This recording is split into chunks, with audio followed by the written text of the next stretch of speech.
বাজারও ইয়া দেখি বড় বড় মাছ, মাশাআল্লাহ বিগেট মাছ আর ওই লগে চিতল মাছ। আসসালামু আলাইকুম রহমতুল্লাহ। আজকে আমরা বাজারে বলে যে বড় বড় মাছ উঠছে আপনারা দেখাইমু ইনশাআল্লাহ।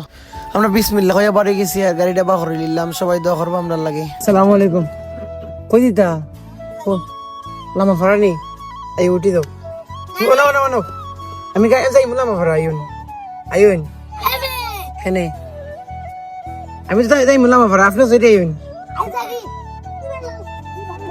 পুরানোর ফাঁকির কতটুকু বুঝাইলাম তবুও বুঝলো না, এ ডরাই গেছে আমার। আসলে দেখেও ফিচ্ছিটা কত টানাটানি করে নেওয়ার লাগে, তবুও সে রাজি হন না। যাই হোক আমরা তান্ডে ফালাই গেছি কি পরে বাজারও ইয়া দেখি বড় বড় মাছ, মাশাআল্লাহ বিগেট মাছ আর ওই লগে চিতল মাছ।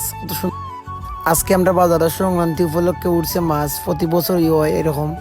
আর মির্জাপুরের মানুষ অনেক ভালো, আপনারা যারা দূরে আছেন আপনারা আইবা, মির্জাপুর আইলে বড় বড় মাছ শাপলা বিলের মাছ আছে, আপনারা লইয়া যাইবা। আমরা এখানে ছোট মাছ আছে, ছোট মাছ থেকে ধরে সব কিছু মাছ আপনারা পাইবা ইনশাল্লাহ। আপনারা আমরা এখানে আইবা। তো দুপুর হয়ে গেছে, আমরা এখন টেকান করলাম, টেকা কন্যা থেকে 450 টাকা হয়ে গেছে। আমি লামাবার থেকে মির্জাপুর যাই, মাথা দেখি একজন বৃদ্ধ মা, তা তো কই তান্ডে লইয়া যাই, তাই বাড়া নাই। অলরেডি আমরা আইসি বাজারও তান্ডে লইয়া, আর তাই কইরা আমি কইরাম যে আপনি বাড়া দিন, তাই না আসরা আপনি তো বাড়া লাগেনি আপনার গাড়ি তাইলে। যাই হোক আমরা বিদায় নিলাম, ভালো থাকুন সবাই, আসসালামু আলাইকুম রহমতুল্লাহ।